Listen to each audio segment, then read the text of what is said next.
कि वासुदेव शर्मा जी की वो पुत्र वधू हैं, तो क्या वो एक नगर परिषद को चलाएंगे या फिर वो अपनी इंदु शर्मा अपने फैसले खुद लेने के लिए आज़ाद रहेगी? जिस प्रकार का भारत में कल्चर है कि पुरुष प्रधान समाज है, तो उसमें आप क्या कहना चाहें? कुछ नहीं है कि मैं चुनाव लड़ने के लिए आम आदमी पार्टी में आई हूँ, क्योंकि देखिए मेरे चुनाव की तैयारियां पूरी हैं। मैंने 6 महीने से मेहनत कर रखी है जी। तो ऐसा नहीं है कि जो चीज़ भविष्य में होने वाली है उसकी हम अभी क्यों चिंता करें जी। भविष्य का किसी को नहीं पता कि 2 दिन बाद क्या होगा, क्या नहीं होगा। वो भविष्य के गर्भ में छुपा है कि टिकट मिलेगी या नहीं मिलेगी। तो इस बारे में हमें अभी डिस्कशन करनी ही नहीं, क्योंकि उनकी सरकार में जो ये घोटाला हुआ है जी, शायद वो मेरे ख्याल से घर से बाहर भी ना निकल पाए जी। क्या कह के वो लोगों से वोटों की मांग करेंगे कि ये नगर परिषद की बिल्डिंग हमने छोड़ दी, ये और हमें बेचने का मौका दो। जब महिला की सीट आरक्षित हो गई तो क्या आपको लगता है कि इसी वजह से आपको रसोई छोड़ करके राजनीति में आना पड़ा?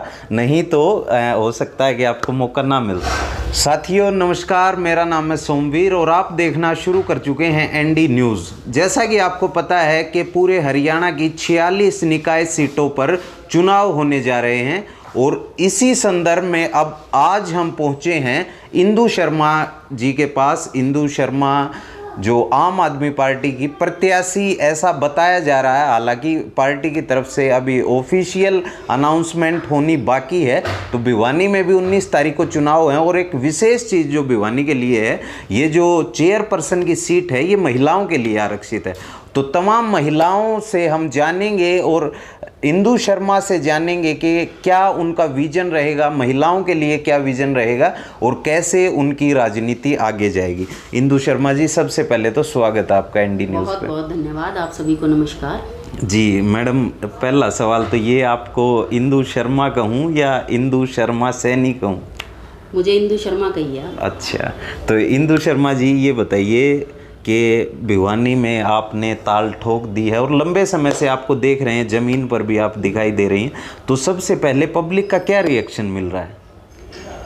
पब्लिक का रिएक्शन जो है वो बहुत ही पॉजिटिव है। मैं जहाँ भी जाती हूँ जी, तो लोग अब मन बना चुके हैं। देखिए लोगों के कहीं ना कहीं मन में है कि एक मौका इन्हें भी मिलना चाहिए जी, क्योंकि बीजेपी जेजेपी इन लोगों ने बड़ा गदर मचाया है भिवानी में। तो और सेकंड थिंग मैं ये कहूँगी कि हरियाणा के लोग सबको एक एक मौका दे चुके, एक नहीं कई मौके दे चुके हैं जी। लेकिन हालात भी अभी भी वही के वही हैं, परिस्थितियाँ नहीं सुधरी हैं। तो अब की बार हरियाणा में मूड है जनता का कि एक बार आम आदमी पार्टी को भी मौका दें जी।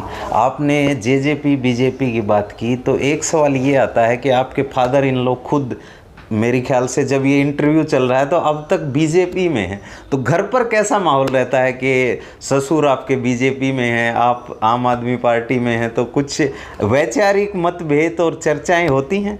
देखिए इंटरव्यू चल रहा है, शायद इस दौरान मेरे ससुर जी ने बीजेपी से रिज़ाइन भी दे दिया होगा। उनकी भी आज प्रेस कॉन्फ्रेंस है जी। तो उन्होंने शायद, अब तक मैं सोच रही हूँ, हाँ 12-2 हो गए हैं, तो मेरे ख्याल से अब तक उन्होंने रिज़ाइन दे दिया होगा। सेकंड थिंग, जब भी वो बीजेपी में थे तो भी देखिए मेरा पूरा मार्गदर्शन करते थे जी। क्योंकि वो यही सोच के बीजेपी में आए थे कि शायद बीजेपी अच्छा काम करे जी।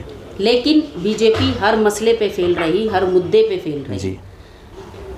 दूसरी चीज़, मैं चाहे किसी भी पार्टी में हूँ जी, उन्होंने मेरा जो फैसला था उसका सम्मान करा जी। हालांकि वो मुझे बीजेपी भी ज्वाइन करवा सकते थे, लेकिन मेरा मन था कि मैं आम आदमी पार्टी के साथ काम करूं, क्योंकि मैं इम्प्रेस्ड थी। आम आदमी पार्टी ने जो काम करे उनसे मैं इम्प्रेस थी। मुझे लगता था कि देश की दशा और दिशा अगर कोई सुधार सकता है तो वो आम आदमी पार्टी ही सुधार सकती है। एक जो काम कोई पार्टी कर नहीं पाई वो आम आदमी पार्टी ने काम करके दिखाए।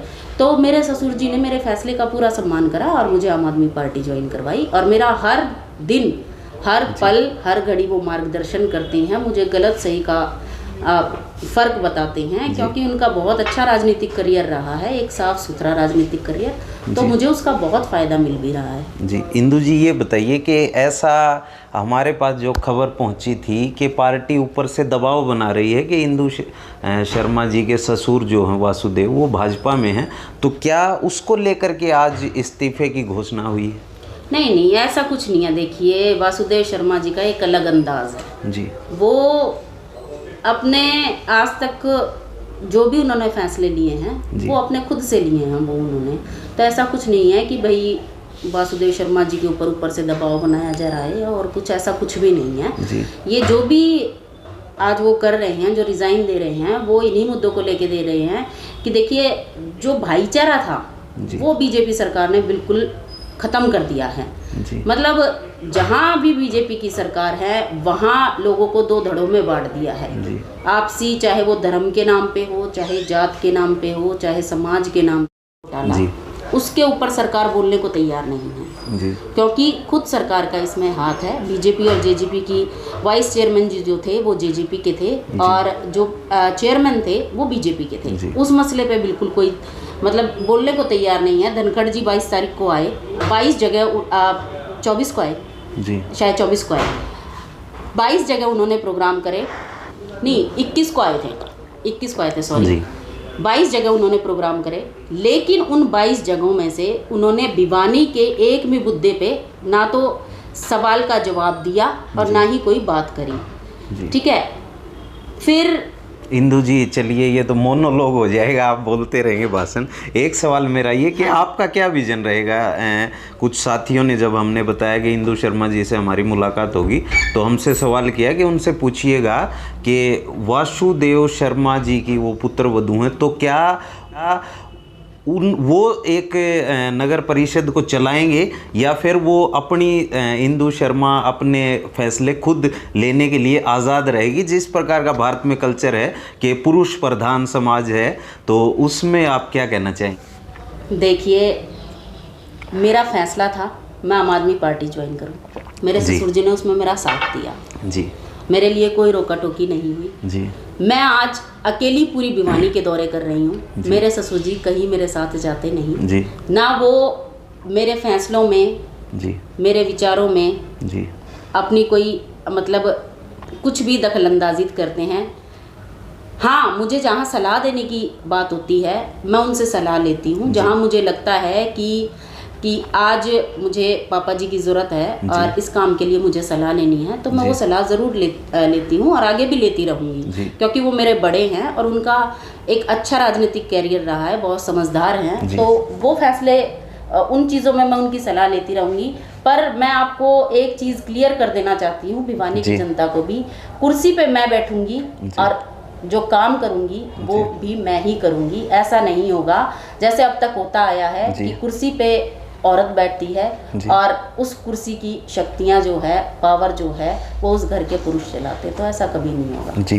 तो इंदु शर्मा जी, आपके बारे में मैं जानना चाहूँगा कि आपकी एजुकेशन कहाँ से हुई और कैसा अब तक का आपका जीवन काल रहा, सार्वजनिक और निजी जीवन? देखिए, मेरी एजुकेशन है, मैं MA B.Ed हूँ, MA इन इकोनॉमिक्स हूँ, मैं एस्टेट क्लियर हूँ B.Ed, और एजुकेशन मेरी जितनी भी हुई है वो भिवानी से ही हुई है। मैंने BA करा आदर्श कॉलेज से जी, MA मैंने गवर्नमेंट कॉलेज से करा जी। उसके बाद मेरा जो पढ़ाई का रहा मैंने शादी के बाद भी जारी रखी जी। तो बस यही एजुकेशन का। शादी की बात आई तो इस पे एक सवाल कि आप सैनी हैं जो कि रोहित भाई शर्मा हैं, तो ये कैसे इंटरकास्ट मैरिज आपकी हो गई? कुछ जो रूढ़िवादी परंपराएं हैं वो आपके आड़े नहीं आई? सर, ऐसा बिल्कुल नहीं है कि कुछ भी रूढ़िवादी परंपराएं हमारे आगे आई हों। हमारे दोनों परिवार, हमारी शादी में पूरी तरह हर रीति रिवाज को फॉलो करा गया। सभी मेरी फैमिली के मेंबर्स और सभी मेरे हस्बैंड की फैमिली के मेंबर्स पूरी तरह से खूब राज़ी थे। और लव मैरिज जरूर थी लेकिन अरेंज मैरिज का पूरा उसमें वो था, लव को अरेंज में तब्दील कर दिया गया। बिल्कुल। और आज भी देखिए मैं अच्छे हंसी खुशी अपने जॉइंट फैमिली में रह रही हूँ जी। तो ये बताइए इंदु जी कि महिलाओं के लिए, क्योंकि ये सीट आरक्षित है और इस बार महिलाओं को सरकार मौका दे रही है और देश के संविधान में भी कई जगह इस चीज़ को मेंशन किया गया है कि महिलाओं को आगे आना चाहिए, तो महिलाओं के लिए इंदु शर्मा का क्या विजन रहेगा, किस प्रकार से आगे वो जाएंगी लेकर के? देखिए, मैंने महिलाओं के लिए बहुत कुछ सोचा है कि महिलाओं की भागीदारी राजनीति में जरूर होनी चाहिए, क्योंकि महिलाएं समाज की जो दिशा सुधार सकती हैं जी, वो शायद बहुत अच्छी रहेगी अगर हम महिलाओं को आगे लेके आए जी। तो मेरी एक बहुत अच्छी महिला टीम है, मैं उसको साथ लेके चलती हूँ। कोई भी प्रोग्राम हो जी, तो मेरी ज़्यादा से ज़्यादा कोशिश रहती है कि महिलाओं की राजनीति में भागीदारी बढ़े, ताकि वो भी, उनकी भी अपनी कुछ समस्याएं होती हैं, वो भी उनके लिए लड़ सके, उनके लिए आवाज़ उठा सके। जी। अब एक सवाल ये आता है कि महिलाएं आज के दिन कितनी सुरक्षित हैं, जैसे स्ट्रीट लाइट का इशू है, रात में घर से बाहर निकलने का मुद्दा है, तो आपको क्या लगता है जिस प्रकार से पुरुष 11 बजे तक रोड पे घूम सकते हैं, इस प्रकार से महिलाएं भी इस चीज़ को लेकर के आज़ाद हैं? नहीं, बिल्कुल भी नहीं है। महिलाओं के तो लिए देखिए कोई व्यवस्था है ही नहीं जी। ये हम आम आदमी पार्टी की अगर सरकार बनती है हरियाणा में जी, तो हम ये सुनिश्चित करेंगे कि महिलाओं की ज़्यादा से ज़्यादा भागीदारी राजनीति में हो जी, और ज़्यादा से ज़्यादा उनके लिए काम करे जाएं हर फील्ड में जहां महिलाओं को ज़रूरत है। जी। ये बताइए मैडम, सफाई को लेकर के एक सवाल किया कि शहर की कुछ साथियों ने कमेंट किया कि शहर की सफाई के लिए आपके पास क्या व्यवस्था है? आज अगर हरियाणा के जितने भी शहरों में देखें, भिवानी हर जगह त्रस्त है, तो अगर आम आदमी पार्टी निकाय के चुनाव जीतती है और आप चेयरपर्सन बनती हैं तो उसके लिए क्या विजन रहेगा आपका? भिवानी में सफाई व्यवस्था पूरी तरह फेल है जी, पूरी तरह फेल। इसका भी एक कारण है, क्योंकि जो सफाई कर्मचारी है उनको उनका मेहनताना मिल ही नहीं पाता। जी, उनसे जिस तनख्वाह पे साइन करवाए जाते हैं जी, उससे आधी अधूरी तनख्वाह उन्हें दी जाती है। जी, वो भी उन्हें तब मिलती है जब वो 3-4 महीने वेट करके धरना प्रदर्शन करते हैं, उसके बाद उन्हें वो तनख्वाह मिलती है। तो आप एक बात बताइए, जिस इंसान का जो काम है उसको उसका मेहनताना मिलेगा ही नहीं तो वो काम कैसे करेगा? जी, तो यही कारण है, इसी का फल भिवानी को भुगतना पड़ रहा है कि चारों तरफ कूड़े के ढेर लगे हैं, सीवरेज रुके पड़े हैं, नाले रुके पड़े हैं। अगर सफाई कर्मचारियों को उनका मेहनताना मिलेगा ही नहीं तो सफाई शहर में होगी कहाँ से? जी। एक बात मैडम, जो अवैध कब्ज़ों की बात है, शहर में सबसे बड़ा मुद्दा है, तो उससे कैसे निपटेंगे आप? क्योंकि बहुत मजबूत लोग, किसी का सरकार में हाथ है, बड़े बड़े लोग हैं जिन्होंने कब्ज़े कर रखे हैं। डॉक्टर अंचल शर्मा का मुद्दा भी एनडी न्यूज़ ने उठाया, और भी तमाम ऐसे लोग हैं जो धनाढ़ लोग हैं, तो उनसे क्या चुनौती नहीं होंगे जीतने के बाद वो लोग? एक बार आप मौका दीजिए, फिर उन चुनौतियों का सामना। मौका तो मैडम जनता देगी। हाँ, बिल्कुल बिल्कुल, आप भी जनता में ही हैं, जनता, आप भी अपील करिएगा जनता से। तो मैं तो यही कहूँगी, देखिए आपके माध्यम से, कि एक बार आप लोग मौका दीजिए और चुनौतियों का सामना करने के लिए हम पूरी तरह तैयार हैं, क्योंकि भिवानी वाले भी ये जानते हैं कि अब की बार नगर परिषद में एक मजबूत और ईमानदार व्यक्तित्व की, एक मजबूत और ईमानदार परिवार की और एक मजबूत और ईमानदार पार्टी की ज़रूरत है। जी।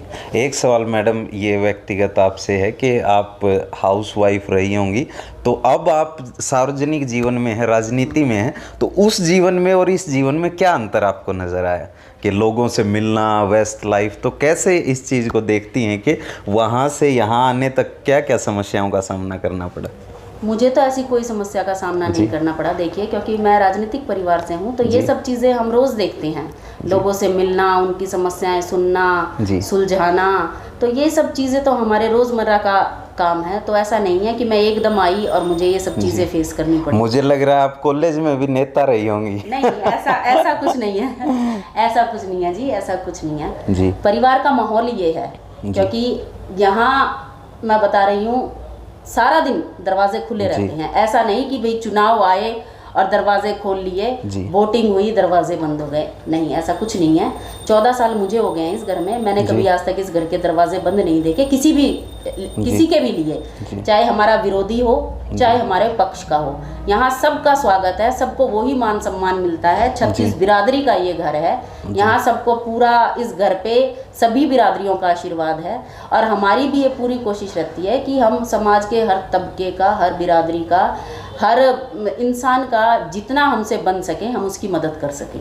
जी, एक सवाल मैडम ये कि जो कार्यकर्ता हैं और जो आपके लोग हैं वो लगातार कह रहे हैं कि आम आदमी पार्टी से इंदु शर्मा की टिकट कंफर्म हो चुकी है, लेकिन ऑफिशियली पार्टी की तरफ से इसकी कोई घोषणा नहीं हुई है, तो क्या आपको लगता है कि कहीं पेच फंस सकता है?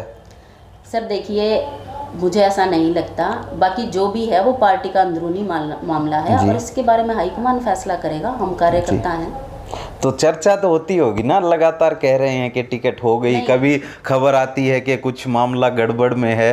तो क्योंकि आप लंबे समय से आम आदमी पार्टी, मेरे ख्याल से आप पहली कार्यकर्ता थी जिन्होंने इस प्रकार से झंडा आम आदमी पार्टी का उठाया था, तो क्या लगता है आपको कि पेच फंस सकता है? देखिए, मैं इसका सीधा सीधा आपको जवाब दूंगी, मैं घुमा फिरा के नहीं दूंगी जी। मैंने 8 दिसंबर को ज्वाइन किया जी। सुशील गुप्ता जी मुझे ज्वाइन करवा के गए जी।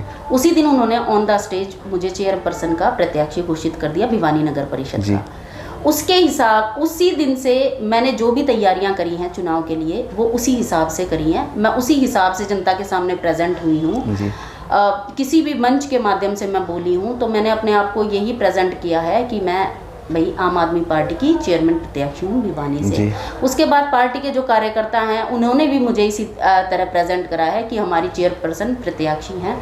तो देखिए, मुझे नहीं लगता कि ऐसा कुछ होगा। बाकी देखिए, पार्टी का अपना फैसला है, ऊपर हाईकमान फैसला करे। कुछ नहीं है कि मैं चुनाव लड़ने के लिए आम आदमी पार्टी में आई हूँ, क्योंकि देखिए मेरे चुनाव की तैयारियाँ पूरी हैं। मैंने 6 महीने से मेहनत कर रखी है। तो ऐसा नहीं है कि जो चीज़ भविष्य में होने वाली है उसकी हम अभी क्यों चिंता करें। जी। भविष्य का किसी को नहीं पता कि 2 दिन बाद क्या होगा, क्या नहीं होगा।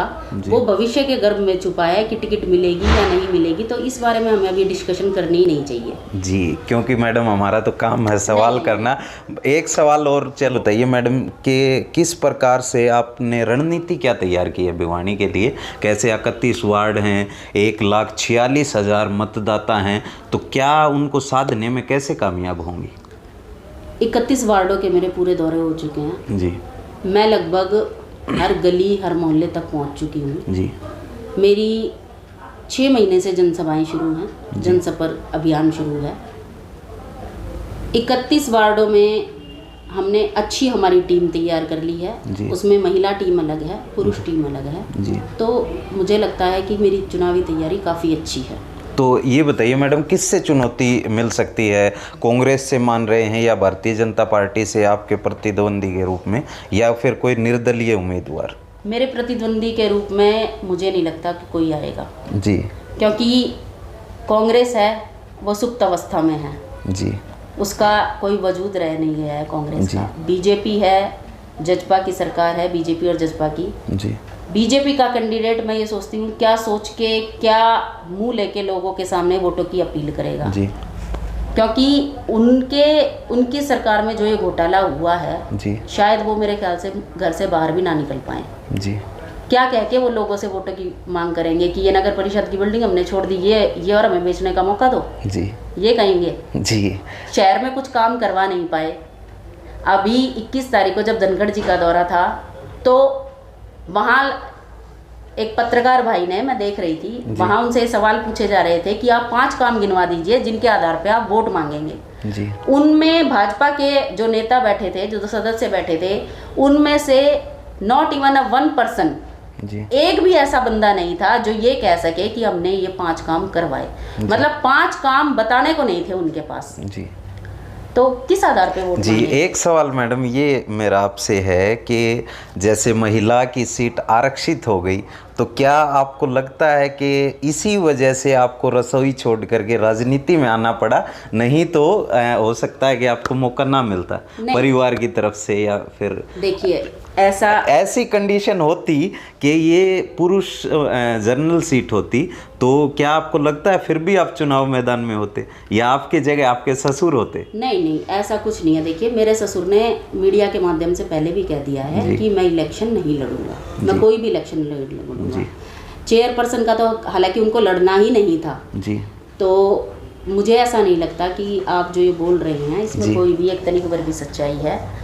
उनको कहीं ना कहीं अपनी विरासत देनी थी जी भाई, तो विरासत की पगड़ी आपके सर सज गई ये, क्योंकि इंदु जी, मेरा सवाल ये इसलिए था क्योंकि 99% महिलाओं के साथ ऐसा ही होता है, और महिला के लिए आरक्षित है। आप भी पढ़ी लिखी महिला हैं, तो इस वजह से मैं आपसे ये सवाल पूछ रहा हूँ कि महिलाएं उस प्रकार से, आपको भी पता है कि गांव में अगर सीट महिला के लिए आरक्षित है तभी वो चुनाव लड़ती है। पूरे भारत की ये सच्चाई है, हमारा पुरुष प्रधान समाज है, इसलिए मैं आपसे ये सवाल कर रहा हूँ। इसमें मेरा सवाल राजनीति से प्रेरित कतई नहीं है। नहीं, मैं आपको उसी तरह जवाब दूंगी। देखिए, हमने बड़ा पारिवारिक संगठन बना रखा है जी। हमने एक बड़ी मीटिंग करी जी, उसमें मेरे ससुर जी ने ये ऑन द स्टेज आके पूछा पूरी महिला टीम से कि मेरी कोई भी बहन, मेरी कोई भी बेटी जी, अगर ये चुनाव लड़ना चाहती है तो मैं हर तरह उसके साथ रहूंगा, आप आगे आइए। ये आप चाहे पूछ सकते हैं बड़े परिवार से, जो भी महिलाएं हैं हमारी, सभी ने ये कहा कि इंदु जी को आप आगे लेके आइए, हम उनका साथ देना ज़्यादा पसंद करेंगे जी। तो ये देखिए, ये ऐसा नहीं है कि मेरे ससुर जी ये सोचे बैठे थे कि हमें इंदु को आगे करना है, ऐसा बिल्कुल नहीं था। हमने पूरा बड़े परिवार को इकट्ठा करके सबको ये ऑफर दिया था, सबसे पूछा गया था कि कोई भी अगर ये लड़ सकता है चुनाव तो आप आगे आके लड़िए। इस परिवार का, इस टीम का पूरा साथ उसके साथ रहेगा। हम हर मंच पे उसके साथ पूरी मजबूती के साथ खड़े रहेंगे। लेकिन ये पूरे बड़े परिवार का मतलब विचार लगा लीजिए, पूरे बड़े परिवार का विचार था कि फैसला लिया कि इंदु शर्मा इंदु को आगे करेंगे। तो इंदु जी, ये बताइए कि सरकार महिलाओं के लिए क्या कर सकती है आज के दौर में? जैसे भारतीय जनता पार्टी और जेजेपी की सरकार है, तो क्या समस्याएं महिलाओं की आपको लग रही हैं? कॉलेज में पढ़ने वाली छात्राएं हों, चाहे घर में काम करने वाली महिलाएं हों, क्योंकि आप लोगों से लगातार मिलते हैं, तो किस प्रकार की समस्याएं आपको लगता है कि आज के दिन महिलाओं की सबसे बड़ी समस्या क्या है? भारत को आज़ाद 70 साल हो गए हैं आज़ाद हुए, लेकिन आज भी महिलाएं सिर पे पानी ढोके लेके आ रही हैं जी, मतलब डूब के मरने वाली बात है जी। आज भी ऐसे इलाके हैं हमारे शहर में, शहर की बात कर रही हूँ मैं, हमारे शहर में ऐसे इलाके हैं सर पे पानी ढो ढो के महिलाएं लेके आती हैं पीने का पानी जी। इससे बड़ी समस्या महिलाओं की क्या होगी जी। कई जगह तो मैंने ये तक सुनने को मिला है कि बहन जी हमारे तलाक नहीं हुए, बाकी सब कुछ हो गया इस पानी के चक्कर में जी। क्योंकि पुरुष को सवेरे जाना होता है जी काम पे, भी पुरुष प्रधान समाज है, 2 उसमें बांटा हुआ है, महिला घर संभालती है, पुरुष बाहर का काम संभालता है। तो बस सवेरे सवेरे पानी के ऊपर झगड़े शुरू हो जाते हैं, तो मतलब लोगों को अपना घर संभालना मुश्किल हो गया है पानी के ऊपर जी। पानी की सबसे बड़ी समस्या आपने बताई। एक बात और मैडम ये बताइए कि जो घरेलू हिंसा है उसका शिकार महिलाएं हरियाणा में या पूरे भारत में ही हैं, तो उसको सरकार को कैसे उससे निपट सकती हैं? गाँव की महिलाओं के लिए विशेषकर इस प्रकार की घटनाएं होती हैं, लगातार हर रोज़ थानों में यही फाइलें भरी रहती हैं घरेलू हिंसा को लेकर के। तो आपको क्या लगता है कि भारत की राजनीति में घरेलू हिंसा महिला के साथ कितना बड़ा मुद्दा है? बहुत बड़ा मुद्दा है जी। देखिए, समाज दोनों पहियों से चल रहा है जी, पुरुष से भी महिला से भी। जितना सम्मान हम इस समाज में पुरुष को देते हैं, जितने उसी बराबरी पे हमें महिलाओं को भी सम्मान देना चाहिए जी। और इसके लिए महिलाओं को तो जागरूक होना ही चाहिए, पुरुषों को भी इस बारे में जागरूक होना चाहिए, क्योंकि हम अपनी बहन का, अपनी बेटी का सम्मान करेंगे जी, तो पूरी महिला शक्ति जी। का सम्मान तो हो। एक क्योंकि काफ़ी लंबा हो रहा है मैडम, ये बताइए, एक सवाल मेरा आपसे ये है कि 5 काम ऐसे बताइए जो सबसे पहले आपके रडार में भिवानी के लिए, ऐसे कौन से 5 काम आप करेंगी जो सबसे पहले आपकी हिट लिस्ट में? सबसे पहला मेरा काम रहेगा नगर परिषद से भ्रष्टाचार का नामो निशान मिटाना। जी। नगर परिषद में भ्रष्टाचार नहीं होना चाहिए, एक पैसे का भी, 1 रुपए का भी। जी। सेकंड रहेगा हमारा जो पीने के पानी की व्यवस्था है, हम उस पर जल्द से जल्द काम करेंगे कि कम से कम पीने के पानी की जो मतलब एक सुचारू रूप से उसको लोगों को तक पहुंचाया जा सके, पीने के पानी की व्यवस्था को। फिर रहेगा जो सीवरेज ब्लॉक है जी। फिर जो भी गलियां जो नगर परिषद के अंडर आती हैं उनको दुरुस्त करवाया जाएगा। उसके बाद जो पीडब्ल्यूडी के भी अंदर जो सड़कें आती हैं, हम सरकार से मांग करेंगे ये कि उनको भी दुरुस्त करवाया जाए, क्योंकि शहर के हालात जो हैं वो देखिए, एक अच्छा शहर वही होता है जिसमें सीवरेज व्यवस्था ठीक हो, सड़कें ठीक हो, स्ट्रीट लाइट्स हो अच्छी। स्ट्रीट लाइट्स पे काम करेंगे, पार्कों की व्यवस्था पे काम करेंगे, पार्किंग पे काम करेंगे, हमारा पशुओं जो इतनी बड़ी समस्या है भिवानी में उन पे काम किया जाएगा, कूड़े के ढेर जो चारों तरफ लगे हुए हैं उन पे काम किया जाएगा। तो भिवानी में तो काम की एक लंबी लिस्ट बन जाएगी, अगर काम करने निकले तो बहुत काम करने हैं भिवानी में। जी।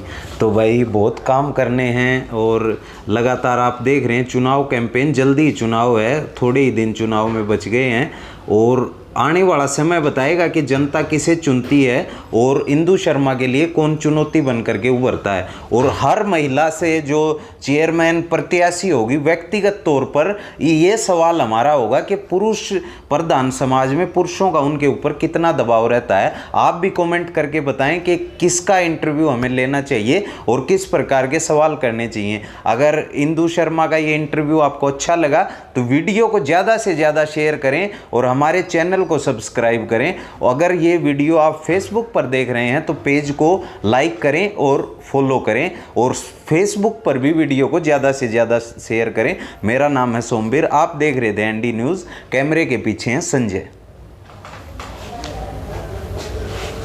जी। उसके ऊपर सरकार बोलने को तैयार नहीं है जी, क्योंकि खुद सरकार का इसमें हाथ है। बीजेपी और जेजेपी की वाइस चेयरमैन जी जो थे वो जेजेपी के थे और जो चेयरमैन थे वो बीजेपी के थे। उस मसले पे बिल्कुल कोई मतलब बोलने को तैयार नहीं है। धनखड़ जी 22 तारीख को आए, 22 जगह 24 को आए जी, शायद 24 को आए, 22 जगह उन्होंने प्रोग्राम करे, नहीं 21 को आए थे, 21 को आए थे सॉरी, 22 जगह उन्होंने प्रोग्राम करे। लेकिन उन 22 जगहों में से उन्होंने भिवानी के एक भी मुद्दे पे ना तो सवाल का जवाब दिया और ना ही कोई बात करी। ठीक है, फिर इंदु जी चलिए ये तो मोनोलॉग हो जाएगा, आप बोलते रहेंगे भाषण। एक सवाल मेरा ये कि आपका क्या विजन रहेगा? कुछ साथियों ने जब हमने बताया कि इंदु शर्मा जी से हमारी मुलाकात होगी तो हमसे सवाल किया कि उनसे पूछिएगा